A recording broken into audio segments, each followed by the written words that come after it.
So this was my capstone project, and the overall goal of the project was to be able to build a machine learning model that is able to predict an individual's annual income if it exceeds $50,000 using US census data.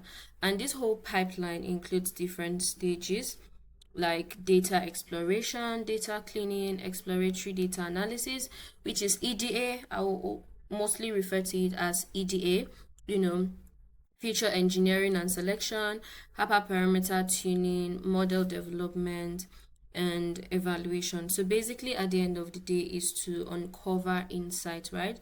And to be able to create a high performing model. So I named my project as this, and then I went on to clearly define the problem statement, right? Also, identifying or signifying that the data set is quite imbalanced, right? We'll get to see more about that later. And this is a description of the data set. There are over 48,000 rows, and here's a description of the columns that are included in this data set. Now, so far, what we can learn from this is number one, the fact that the label or the target variable is included in this data set. This makes it a supervised machine learning problem. Secondly, since we are predicting between classes, this is a classification supervised machine learning project. So now we are going to dive into data exploration, and basically what I'm going to be doing, there'll be like a 4 to 5 part series of this project where I break down the different stages in this pipeline, right? Showing what I did, how I did it, why I did it, generally the thought process on the whole thing. So we're going to quickly dive into the data set exploration now. And why is this important? Because it's really the foundation of every data project, right?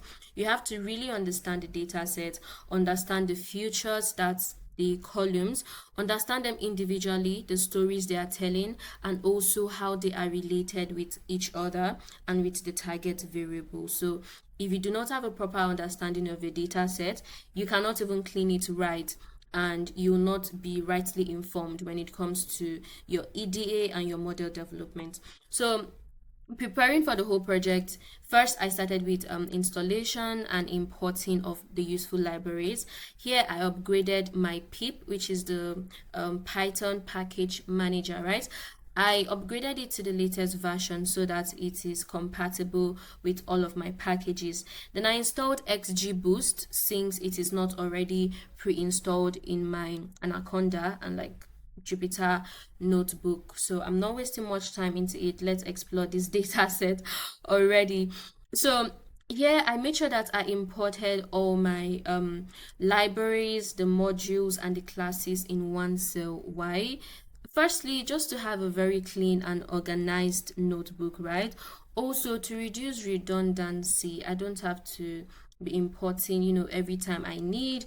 And also, so I just have everything in one place, right? At one glance, I see what I have, see what I don't have. And of course, this was not done like all at once, right? But at the end of the day, I made sure that whenever I needed something, I made sure that I come here and I imported it here to have everything in one place. Yes, so for the dataset exploration, we're basically going to need NumPy for numerical operations, and then pandas, right, for data frames, to access our data frames. And then I imported warnings and this filter warnings module really to suppress the non-critical errors, right, for a cleaner notebook. And then joblib is, where we need to save our models. But you can go on and see other imports that I made for other stages in this project pipeline. We can see imports for visualization, preprocessing, model selection, the models and the evaluation metrics, right? So let's explore this data set. First, we had to load it. There are very different many ways of loading the data set, but for me, I just made sure that my data set and the notebook I'm working on was in the same directory. So I just quickly loaded it this way. I assigned my data set to this variable, which is file, and then I converted it to a data frame here and assigned the data frame, basically the data set, to this variable which is df. So now df is the container that contains my whole data set, right? Why are we converting to data frame? Because that's the way that we can easily access our data set, you know, in rows and columns, and it's really the foundation for like every other library and every other processing that we're going to be doing.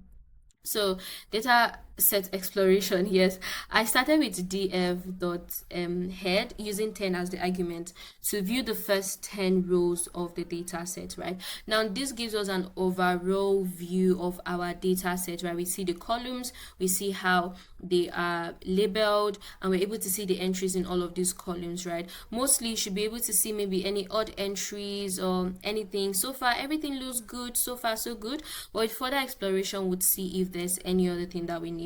Something you can see also here is that the column names are all in, you know, on are all we can see here that our column names are all in lowercase, right?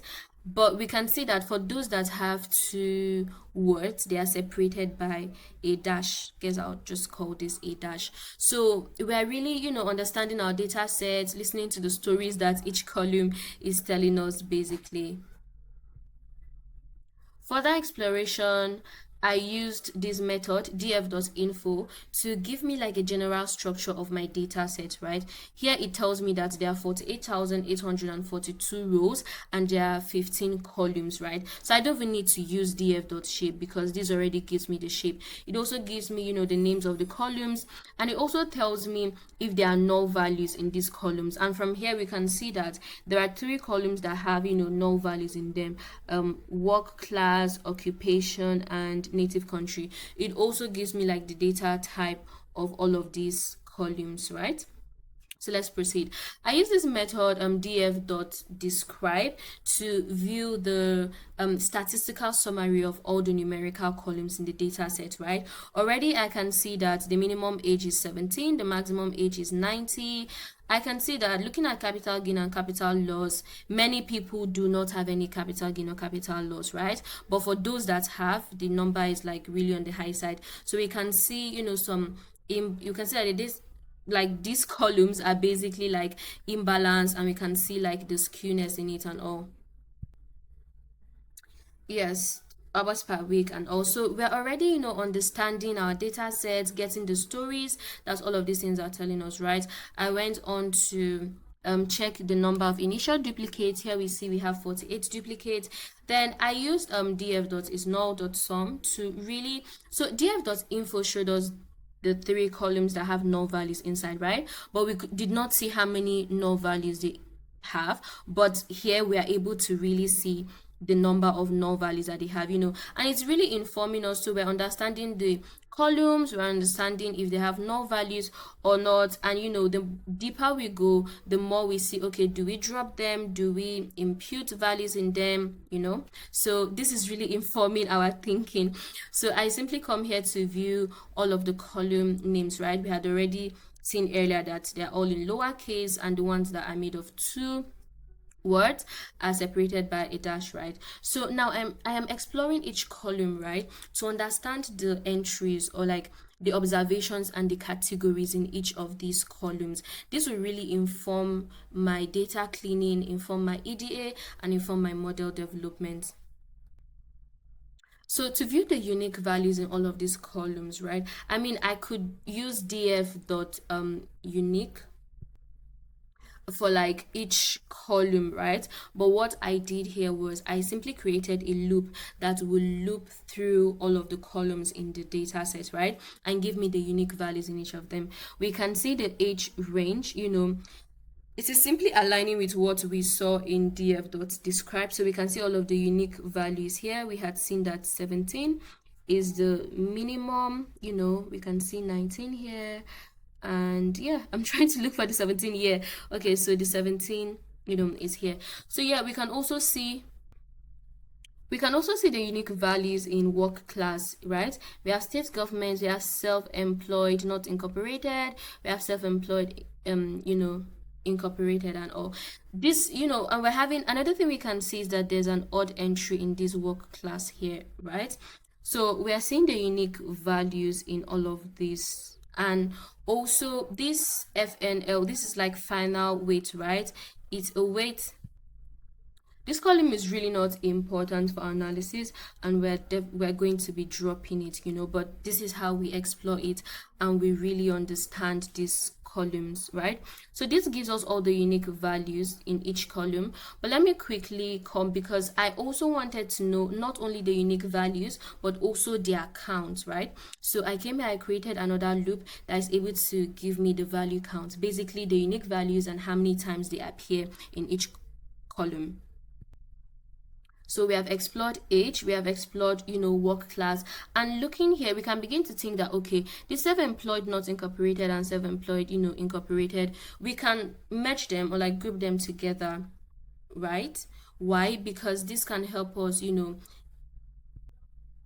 with our EDA to have like better trend and be able to get meaningful insights from it. Again, we can see this odd entry, right? Question mark. We can also see the number of times that it appears, right? So we're having all this knowledge and it's informing us how we're going to clean our data, right?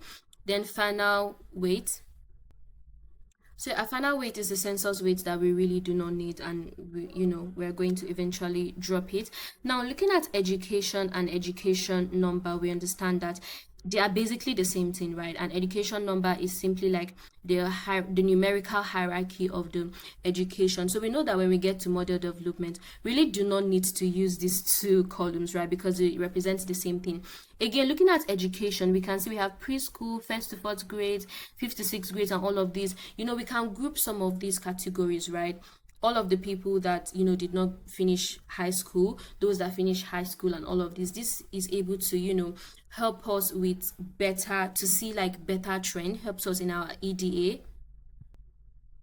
And not only like EDA, right, it also helps reducing sparsity, right, in during model development, basically, because there's high cardinality here. It means that these features have like many groups, like categories in them, and it may not even really be seen with this education category, but when we come down to native country, we can see that we have so many countries, right? And some of these have like very few entries, so it's informing us that we can actually group some of these categories, right? So that we can see like better trends during our EDA, and it can also avoid overfitting during our model development. So in native country, we can also see this odd entry, which is a question mark. I skipped some columns.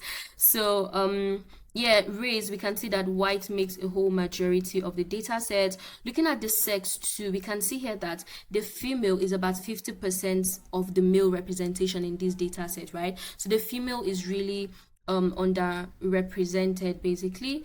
And then we can simply come down to our target variable, the income, right? And we can see, I mentioned earlier that the data set is highly imbalanced, right? There are over 37,000 people that are earning less than $50,000, and only about 11,000 people earning greater than $50,000. And this is the group that our model is meant to like be able to predict and predict well. And we can see that this number, the representation is not even up to 50% of this other category here. So again, with all that we've done, we've explored, this is really informing us, like we're getting the stories and understanding the relationships in these columns. Here, I simply went on to, separate the different data types. We can see that we have 6 numerical features or columns, and we have 9. Yeah, we have 9 categorical columns here, right? And here I simply, stated out the observations that I have made from my data exploration. That's basically the observations that we just made. So yeah, I simply came here and stated them. So next, we'll be going into dataset cleaning.